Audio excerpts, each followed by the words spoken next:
वह अस्त्र जो भगवान के नारायण रूप का ही अवतार है, जिसे उत्तम अस्त्र माना गया है, जो 6 मंत्र मुग्ध हथियारों में से एक है और जिसका विरोध करने पर वह और भड़क कर तेजी से प्रहार करता है। आज हम जानेंगे उस भयानक और विचित्र वृत्ति वाले उस महाअस्त्र को जो नारायणास्त्र के नाम से प्रख्यात है। इसके साथ हम ये भी जानेंगे कि इस विनाशकारी अस्त्र को किस योद्धा ने किस युद्ध में और किस परिस्थिति में चलाया था तथा विरोध करने पर उस विरोधी सेना का क्या हाल हुआ और अंत में इसका निवारण कैसे किया जाता है। नारायणास्त्र का आवाहन होने पर यह अस्त्र एक साथ लाखों घातक मिसाइलों की बौछार करता है। यह व्यक्ति केंद्रित नहीं होता, जिसका अर्थ है कि किसी भी एक व्यक्ति को निशाना नहीं बनाया जा सकता और इसके सामने आने वाली हर चीज को नष्ट कर देता है। ऐसा कहा जाता है कि इस अस्त्र की तीव्रता और विनाश तब और भी बढ़ जाता है जब इसे किसी भी प्रकार के प्रतिरोध का सामना करना पड़ता है। अगर कोई योद्धा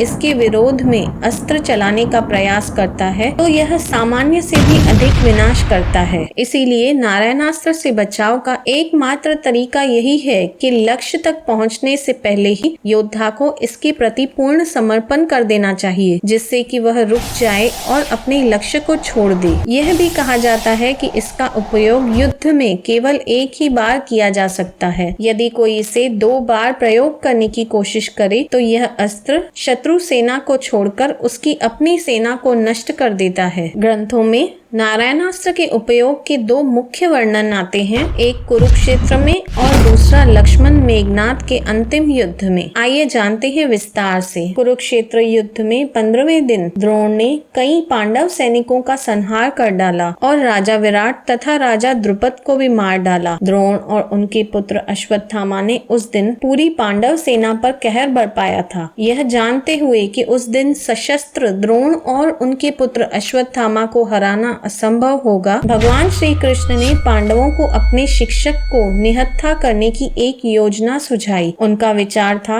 कि भीम पहले अश्वत्थामा नामक हाथी को मार डाले और फिर द्रोणाचार्य से दावा करे कि उसने अश्वत्थामा को मार डाला है। इस दौरान ये सुनिश्चित किया गया कि द्रोण के असली पुत्र अश्वत्थामा को उसके पिता से दूर कहीं और युद्ध में व्यस्त रखा जाए ताकि वह अपने पिता को बचा न सके और उनकी योजना को भंग न कर पाए। और हुआ भी ऐसा। हाथी को मारने के बाद भीम ने जोर से घोषणा की कि उसने अश्वत्थामा को मार डाला है। उनके दावे पर अविश्वास जताते हुए द्रोण युधिष्ठिर के पास आए। उन्हें युधिष्ठिर के धर्म के प्रति दृढ़ पालन के बारे में पता था। जब द्रोण ने युधिष्ठिर से सच्चाई पूछी तो युधिष्ठिर ने संस्कृत में गूढ़ उत्तर दिया, अश्वत्थामा हताहा इति नरोवा कुंजरोवा, जिसका अर्थ है अश्वत्थामा मारा गया है लेकिन हाथी आपका पुत्र नहीं, जिसका अर्थ है अश्वत्थामा मारा गया है लेकिन हाथी आपका पुत्र नहीं। कृष्ण यह भी जानते थे कि युधिष्ठिर के लिए एकदम झूठ बोलना असंभव है, इसीलिए उनके निर्देशों के तहत अन्य योद्धाओं ने तुरंत ही शंख बजाए और इस तरह शोर मचाया कि द्रोणाचार्य केवल यह ही सुन पाए कि अश्वत्थामा मर गया है और युधिष्ठिर के उत्तर के पीछे का भाग नहीं सुन सके। इतना सुनते ही शोकग्रस्त होकर द्रोण अपने रथ से उतरे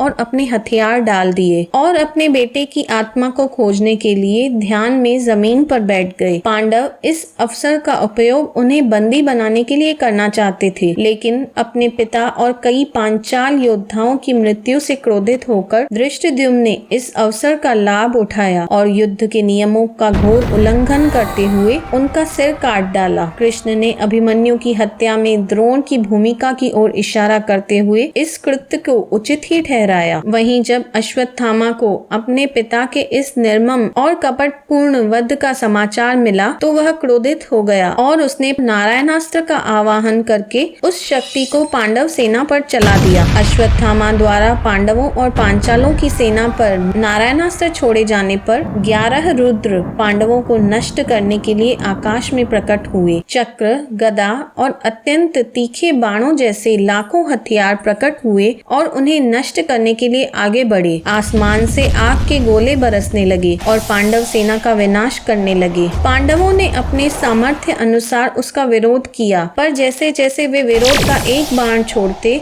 अस्त्र और भड़क जाता और उससे पहले ही अधिक विनाश करने लगता। सहसा इतना विनाश देखकर युधिष्ठिर घबरा गए। हथियार डालकर अमर्ष के वशीभूत होकर अपने भाइयों समेत अग्नि में प्रवेश करने की बात कहने लगे और हार स्वीकार करने लगे। तब अंतर्यामी श्री कृष्ण ने युधिष्ठिर को इस प्रकार व्यथित देखकर अपनी दोनों भुजाओं के इशारे से युद्ध में जोर जोर से कहा, योद्धाओं, अपने हाथी, घोड़ों, रथों से उतरकर हथियार डालकर इस अस्त्र को भाव से नमन करो। परमात्मा नारायण ने इस अस्त्र का निवारण इसी प्रकार निश्चित किया है। इस प्रकार यह अस्त्र किसी को हानि न पहुंचाकर शांत हो जाएगा। सर्वेश्वर श्री कृष्ण के ऐसे कल्याणकारी वचन सुनकर सभी रथी, महारथी, पैदल सैनिकों ने ऐसा ही किया और धीरे धीरे यह अस्त्र शांत होने लगा। जहाँ सभी पांडवों और उनकी सेना ने अस्त्रों का त्याग कर दिया, वहीं क्रोध में भरे भीमसेन ने अस्त्र त्यागने से मना कर दिया और कहा कि मैं इस अश्वत्थामा के अस्त्रों को अपने शीघ्रगामी बाणों से निस्तेज कर दूंगा। मैं अश्वत्थामा के किसी अस्त्र से नहीं डरता। ऐसा कहकर उन्होंने उस अस्त्र का प्रतिकार करना प्रारंभ किया। जैसे भीमसेन इसका प्रतिकार करते, वैसे वैसे यह अस्त्र और भड़कता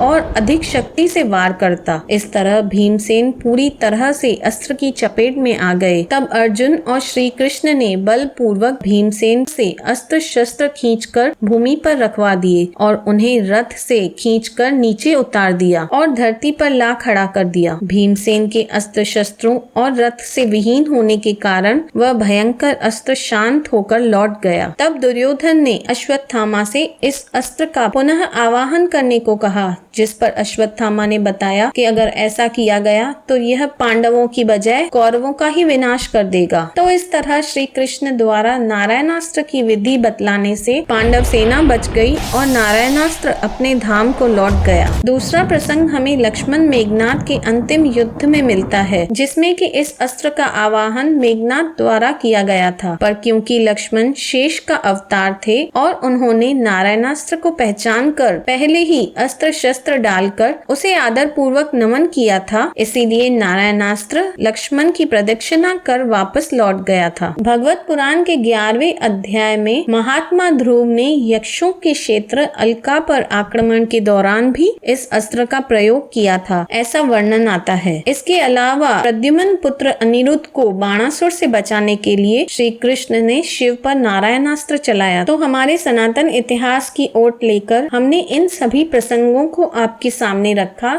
जहां नारायणास्त्र का प्रयोग किया गया था। अगर आपको किसी अन्य प्रसंग या युद्ध जिसमें नारायणास्त्र का प्रयोग किया गया हो, इसकी जानकारी हो तो कमेंट बॉक्स में हमारे साथ जरूर साझा करें। जय श्री कृष्ण।